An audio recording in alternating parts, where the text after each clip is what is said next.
რა როლს თამაშობს ოჯახი და ოჯახური გარემო ბავშვის პიროვნული განვითარების პროცესში? სტუმარი გახლავთ ფსიქოლოგი, ფსიქოთერაპევტი ნინო კერესელიც. მშვიდობის. ოჯახს ვსაუბრობთ დღეს და აუცილებლად უნდა დავიწყოთ ამ კითხვით, რაც სათაური და თემა გვაქვს დღეს. რა როლს თამაშობს ოჯახი ბავშვებთან მიმართებაში? რა თქმა უნდა, ოჯახი არის მთავარი სფერო, სოციალური სფერო, რომელშიც ბავშვი ვითარდება, იძენს იმ სოციალურ უნარჩვევებს, რომლებიც ცხოვრებისთვის აუცილებელია და რაც მთავარია, განაპირობებს ხშირ შემთხვევაში იმ ღირებულებათა სისტემას, რომელი ღირებულებათა სისტემითაც შემდგომ ჩვენ ვცხოვრობთ. შესაბამისად, ოჯახში ყალიბდება ჩემი პირველი ქცევები, დამოკიდებულებები, ხედვები და გარდა ამისა, რაც მთავარი არის, ოჯახის ერთგვარი დამოკიდებულება სხვადასხვა საკითხებისადმი ხდება განსაზღვრელი თუ როგორ უყურებ შემდგომ მე ყველაფერს მომავალში, როგორ აღვიქვავ და თუნდაც რა აზროვნების, ესე ვთქვათ, არეალი მიყალიბდება, საით უფრო ვინტერესდები, რა არის ჩემთვის ყველაზე ღირებული სისტემა და გარდა ამისა, როგორ ვტრავმირდები. პირველი წყარო, საიდანაც ვიღებ ტრავმებს სამწუხაროდ, ეს არის ოჯახური სივრცე და ოჯახურ სივრცეში წარმოქმნილი ნებისმიერი კონფლიქტი და შემდგომ მატრაუმირებელი ფაქტი ახდენს გავლენას ადამიანის პიროვნულ როგორც ნიშან-თვისებებზე, ასევე ფსიქოემოციურ ფონზეც და ხშირ შემთხვევაში სომატურ დარღვევებზეც კი. როგორც არ უნდა ვისაუბროთ ჩვენ შინაგან თავისუფლებაზე, ყველას ყავს ჩვენი ავტორიტეტი, ხო, რომელიც დაბადებიდან მოყვება. შეიძლება ეს ავტორიტეტი იცვლება დროთა განმავლობაში, ხან მიხდება, ხან ვინ, მაგრამ ეს ქვეცნობიერად მაინც მუდმივად დაგვყვება. პირველი ავტორიტეტი, რომელიც ჩნდება ცხოვრებაში, ეს არის მშობელი, ხო? რამდენად მნიშვნელოვანია, რომ მშობელი იყოს დაკვირვებული ბავშვთან ურთიერთობაში, მშობლის საუბარი, მშობლის ქცევა იყოს მუდმივად დაკვირვების ქვეშ, იგივე მშობლის მხრიდან, რომ ბავშვი არ იყოს ამ ყველაფრის განმამეორებელი, ან ბავშვზე არ მოახდინოს ესეთი ნეგატიური გავლენები, რომელზეც ახლა თქვენ საუბრობდით. პირველ რიგში, რა თქმა უნდა, მშობელი არის ადამიანი, რომელსგანაც ვიღებთ ყველანაირ ნიშან-თვისებას, განსაკუთრებით ცხოვრების პირველი 8 წელიწადი, როდესაც ინტროექციით ვიზრდებით, როდესაც ამას ბოდიში გაწყვეტნებთ, გენეტიკურად ვღებულობთ თუ უბრალოდ ვიმეორებთ ქცევას? ვიმეორებთ ქცევას, ეს არის სარკისებრი არეგლა, ნებისმიერ საკითხი და დამოკიდებულება, რომელიც მშობლისთვის არის აქტუალური, ხდება ავტომატურად ჩემთვისაც აქტუალური. აი მაგალითად მშობლებიდან შეიძლება ვთქვათ, დედას არ უყვარს რძე და ავტომატურად ერთ-ერთი შვილი ირჩევს, რომ არ უყვარს მასაც რძე. ან დედისთვის რაღაც არის მიუღებელი და იგივე ქცევას იმეორებს. ოღონდ მას არ აქვს რეალურად თქვა გასინჯული რძე. და არ იცის რა არ მოწონს ზუსტად მასში. აი ამ კუთხით რო შევხედოთ, გენეტიკური ფაქტორიდან რა თქმა უნდა რაღაც მეხსიერება გადმოგვეცემა უჯრედულ დონეზე, მაგრამ ძირითადად არის სოციალური ფაქტორები, სოციალური განწყობები, რომლებიც მოქმედებს და დამოკიდებულებები. თუ კი ვიტყვით აი ამ ინტროექციაზე, რომელიც არის უკრიტიკოდ მივიღო ნებისმიერი ინფორმაცია და ჩავთვალო რომ ეს არის ჭეშმარიტი, ვიზდებით 8 წლამდე ასე. და 8 წლის ასაკამდე მშობელი არის ყველაზე დიდი ავტორიტეტი, რომელიც კი გვინახავს. 8 წლის ასაკიდან შემდგომ ხდება ამ ავტორიტეტის რღვევა.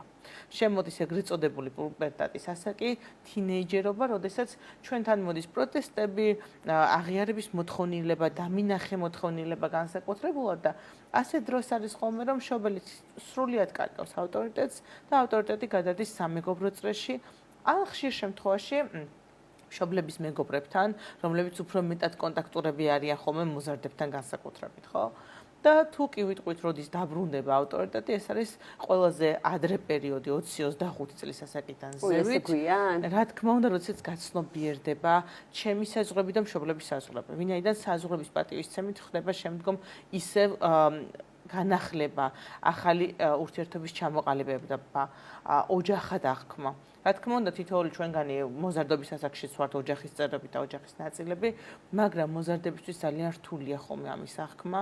ხშირ შემთხვევაში მოდის ესეთი დაკვეთა, რომ ჩემი არ ესმით, მებრძვიან, არ უნდათ გაიგონ და განსაკუთრებული პროტესტები ყალიბდება ხოლმე ასეთ პერიოდში. ამიტომაც არის, რომ აი პირველი ავტორიტეტის ნაწილზე თუ ვიტყვით, განსაკუთრებით მნიშვნელოვანია, რომ 8 წლამდე თუ კი ჩვენ ავტორიტეტზე შევხედავთ, რომ ეს არის რაღაც, რაც ყოველ შემთხვევაში გვაქვს, არის დიდი დანაშაული, ვინაიდან ამაზე ჩვენ გვიწევს მუშაობა და მოზარდობის პერიოდში განსაკუთრებით მხარდამჭერი მეგობრის როლის შენარჩუნება იმისთვის რომ შემდგომ ისევ გავხდეთ მნიშვნელოვანი ფიგურები ჩვენი შვილების და და-ძმების თუნდაც ცხოვრებაში. აი გეგის ალბათ არ ეწყინება უცებ მინდა რომ გითხოთ ზოგადად აი მშობლებისა და შვილის ურთიერთობებზე ხო? ვინ არის შვილი ჩვენთვის? მხოლოდ ზრუნვის ობიექტი, მხოლოდ საყვარელი ადამიანი, რაღაც ეგოისტური მომენტებიც გვაქვს, გვინდა რომ სულ ჩვენთან იყოს, სულ ჩვენთვის იყოს. რამდენად გვაქვს იმის უნარი, რომ პატივი ვცეთ მას როგორც პიროვნებას დაბადებიდანვე. აი არაჩვეულებრივი მაგალითია ღვთისმშობლისა და მაცხოვრის ურთიერთობა, ხო? რუბლის, როგორ უყვარს, მაგრამ ამავე დროს როგორ პატივს ცემს და რამდენ მორჩილებას გამოხატავს მის წინაშე, ხო? რამდენად კარგი მაგალითია, რამდენად კარგი მოდელია მშობლისა და შვილის ურთიერთობის, რომ გადმოვიტანოთ აი ყოფით ცხოვრებაში, ხო? შვილის პატივისცემა, როგორც პიროვნების პატივისცემა, რამდენად შვილის პატივისცემა არის აუცილებელი და პირველი ამომავალი წერტილი ჩვენი კონტაქტისა. თუ კი მე პატივს არ ვცემ მეორე ადამიანს, ვისთანაც ვარ კონტაქტში, მე საერთოდ წყვეტ მასთან თანაარსებობას და ჩემს პროექციებთან, ჩემ ფანტაზიებთან ვრჩები კონტაქტში. შესაბამისად, დაბადების პირველივე წამიდან ადამიანი არის პიროვნება და მნიშვნელოვანია ის იქნას აღქმული თავისუფალ პიროვნებად, რომელსაც აქვს თავისი შეხედულებების ქონის უფლება. დამოკიდებულების ქონის უფლება. ხშირ შემთხვევაში ჩვენ ხშირად ხვდებით ეგეთ სიტუაციას, როდესაც მშობელი აღიქვას, რომ შვილი არის ჩემი ნაწილი, როგორც მე მინდა ისე უნდა იყოს და არ განიხილება მისი სურვილები. სწორედ აი აქ მოვდივართ დისონანსში. იდეალური მოდელი, როგორც თუ შეგვიძლია ავიღოთ და გავარჩიოთ კონკრეტული ურთიერთობები, ამ შემთხვევაში არის რა? პატივს ცემ ვიღებ ისეთს, როგორიც არის და ვაძლევ საყრდენს. და ვეუბნები, რომ მე შენ გვერდში ვარ ნებისმიერ სიტუაციაში, უბრალოდ არჩევანს აკეთებ შენ. რომელი გირჩევნია, ეს გზა თუ მეორე გზა. თუ ამ გზას ირჩევ, რა გხდება გზის ბოლოს? მე თუ კი მაქვს გამოცდილებაში, შემიძლია ჩემი გამოცდილება გავაზიარო როგორც ჩემი დაღირებული და არ მოვითხოვო, რომ აბსოლუტურად იგივე განახორციელო. თუმცა აგიხსნა ამ გზის ბოლოს რა გელოდება. რა თქმა უნდა, ხშირ შემთხვევაში არის ხოლმე, რომ მშობლები აკომპენსირებენ თავიანთ სურვილებს შვილებში. მაგალითად, მე მინდოდა გამოვსულიყავი ექიმი და ეხლა ჩემ შულს ვაძალებ გამოვიდეს ექიმი. ან მე მომწონდა კონკრეტული ტიპის ადამიანები ცხოვრებაში, მე არ შემოხვდა ასეთი მეუღლე გვერდში და ეხლა ჩემ შულს ვცდილობ, რომ გავზარდო ისეთად, როგორიც მომწონს. თითოეულად აი ეს ქცევა თავის თავშივე მოიაზრებს უკვე არ დანახვას ადამიანს, არ შემჩნევას და ჩემს ფანტაზიასთან და ჩემს სურვილთან კონტაქტს. ამიტომ აი მანდ მივდივართ ესეთი ბეწვის ხიდზე. რომელ ხიდზეც რეალურად ჩვენ გვხვდება ძალიან ბევრი საფრთხე და კაცმა არ იცის როგორ გადავივლით, როგორ იმოქმედებს შემდგომ ეს ადამიანის ფსიქიკაზე. უფრართულია თან. ნინო, სკოლის პერიოდში ყველას გქონია ალბათ ეს შემთხვევა, რომ აი, როდესაც გაკვეთილზე ცუდად იქცევა, ასე ვთქვათ, ბავშვი, მასწავლებლებს უთქვამთ, მიუციათ შენიშვნა მსგავსი ფორმით, რომ აი შენ სიტყვაზე მასწავლებლის შვილს, ან იმის შვილს, ან ამის შვილს, ვიღაცის შვილს ბჭყალებში არ გიკადრება, რომ ასე მოიქცე. აი ეს რამდენად მიზანშეწონილია, როდესაც ბავშვთან აქვს საქმე და შეიძლება თუ არა ასე მიმართოს, ასე ვთქვათ, და ზოგადად იწვევს თუ არა ნამდვილად შეზღუდვებს აი ეს ვიღაცის შვილობა. რა თქმა უნდა. ვიღაცის შვილობა ეს არის ეგრეთ წოდებული დაღი თუ შეიძლება ეს ვთქვათ ადამიანის ცხოვრებაში, რომელიც ძალიან დიდ გავლენას ახდენს და უზღუდავს როგორც პიროვნულ თავისუფლებას, ასევე აძლევს კონკრეტულ ჩარჩოს, რომლის იქითაც გაცდენის თითქოს უფლება აღარ ეძლევა ადამიანს. როდესაც ახლა სკოლაში ხსმენია შენ მასწავლებლის შვილი ხარ ან ვიღაცის შვილი ხარ, ეს ერთგვარად პრიორიტეტსაც ხვანიჭებს ადამიანს და თითქოს შეუძლია რაღაც ქცევები განახორციელოს, რომელიც რიგითი სტუდენტისთვის, რიგითი მოსწავლისთვის შეუძლებელადაც ითვლება. მაგრამ რა თქმა უნდა ეს ჩვენს ცხოვრებაზე ახდენს საკმაოდ ნეგატიურ გავლენას, ვინაიდან ჩემი პიროვნული აზრი, ჩემი პიროვნული თავისუფლება იკარგება. ნებისმიერ შემთხვევაში, თუ კი ჩვენ გავცდებით სკოლის და აკადემიურ სივრცეს და უბრალოდ ოჯახის ფოკუსშიც მოვიყვანთ ამას, ხშირად გვსმენია ალბათ, რომ ჩემ შულს ეს არ ეკადრება, ჩემ შულს ეს არ უნდა გაეკეთებინა და ხანდახან არის ხოლმე, რომ დიდ წუხელსაც იწვევს მშობლებში ეს ფაქტი. სწორედ ეს არის, რომ დიფერენციაცია მოახდინო, რომ ჩემი შვილი არ არის მე. ის არის ცალკე პიროვნება.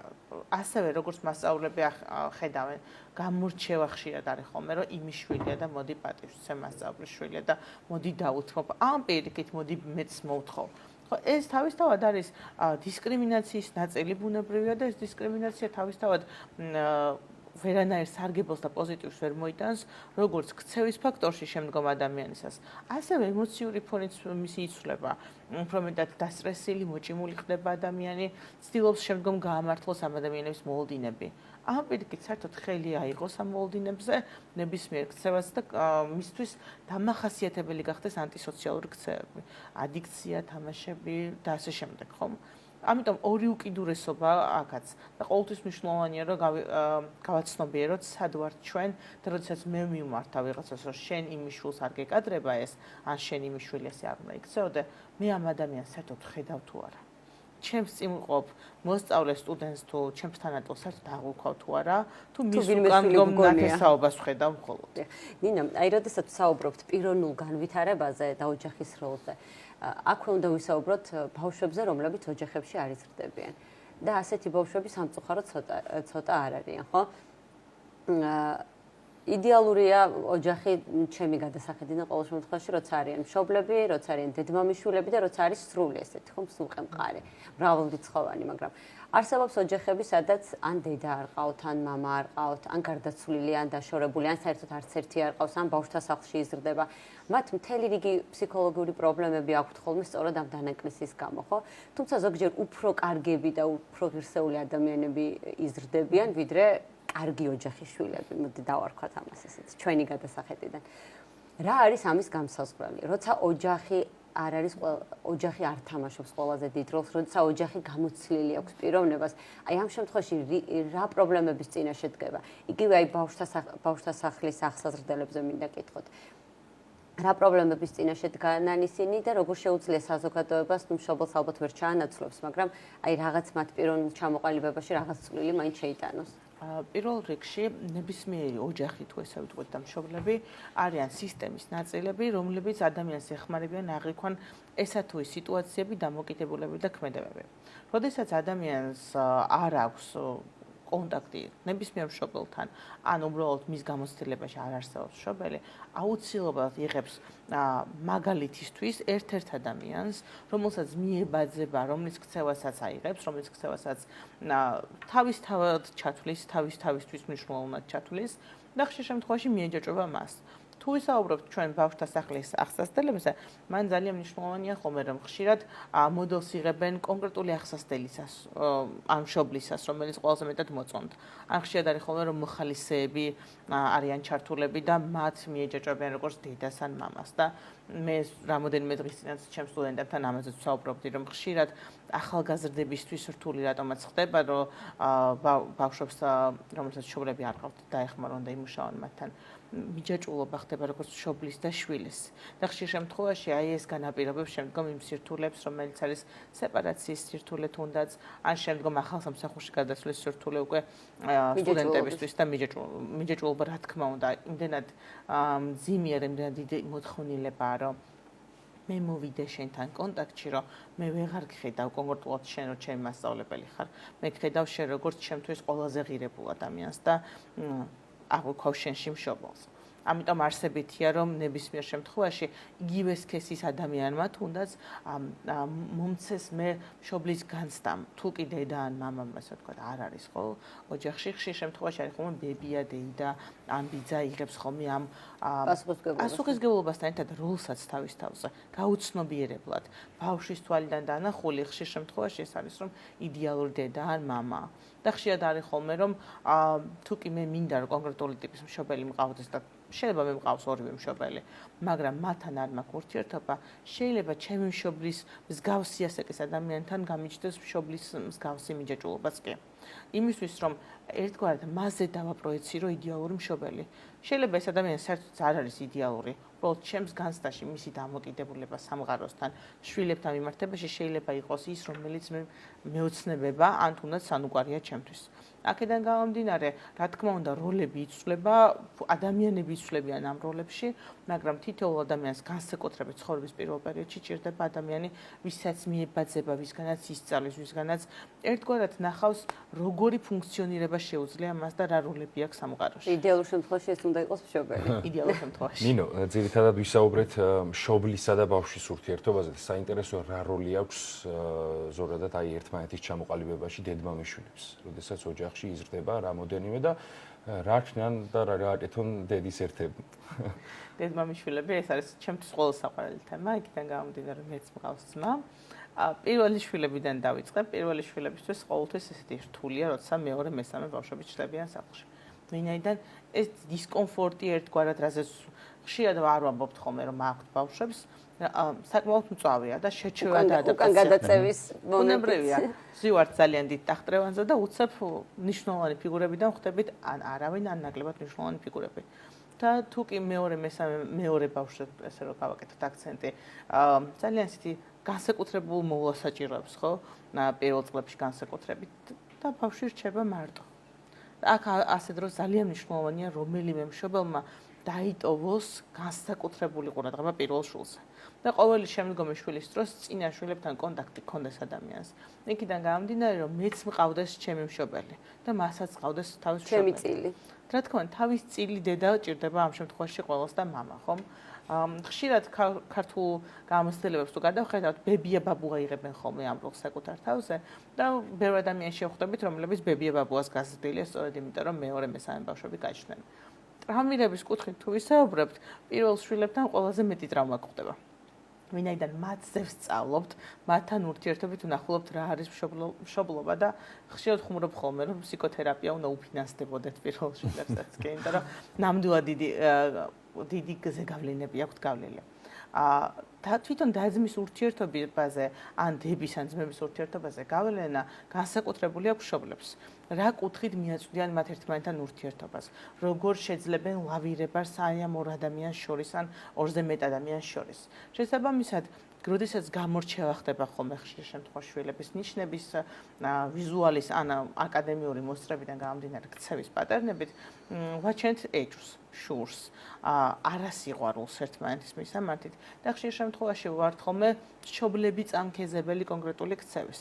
გაუცნობიერებლად. რა თქმა უნდა, არ და ჩვენ გვინდა რომ ორივე შულთან, ყველა შულთან გქონდეს კარგი ურთიერთობა, ხო? ასე დროს მნიშვნელოვანია რომ ყველა შვილის თვალით გადავხედო სიტუაციას. ყველა შვილის თვალით და მისი პრიზმიდან შევხედო სიტუაციას და თუ კი რჩევის მიცემა მინდა ან ჩართულობა მინდა, გავიაზრო სად არის ეს ადამიანი და რას გრძნობს ეს ადამიანი, იმიტომ რომ განსაკუთრებული სირთულეა სწორედ მანდარე. თუ კი ჩვენ ვისაუბრებთ საბავშვო პერიოდის, თქვა 12-13 წლამდე და-ძმებზე, ამ შემთხვევაში გვხდება რა, რომ იქ არის თამაშების პატერნი, თამაშებთან ურთიერთობა ყველაზე ესეთი აქტუალური და ხშირ შემთხვევაში ჩვენ ვაყალიბებთ მანდაც დამოკიდებულებას, როგორ არ გავარჩევთ თუნდაც სათამაშოებით, როგორ მსგავს სათამაშოს მივაწვდით, როგორ ვასწავლოთ ერთმანეთის დახმარებას. ვინაიდან თუ კი არ მივეცი ამის მაგალითი, ფიზიკურად ბავშვები ამას კი გენეტიკური მახსოვრობით შეძლებენ და ექნებათ, რა თქმა უნდა, სიყვარული ერთმანეთის მისამართით, მაგრამ ამას სჭირდება მუშაობა და გახვევა ყოველდღიურად. დიდი მადლობა ძალიან. ყოველთვის საინტერესოა მოკლედ ნინოსთან საუბარი. დაგემშვიდობებით და კიდევ ერთხელ დიდი მადლობა, რომ იყავით ჩვენი გადაცემის სტუმარი, ფსიქოლოგი, ფსიქოთერაპევტი ნინო კერესელიძე გახლდათ ჩვენი გადაცემის სტუმარი.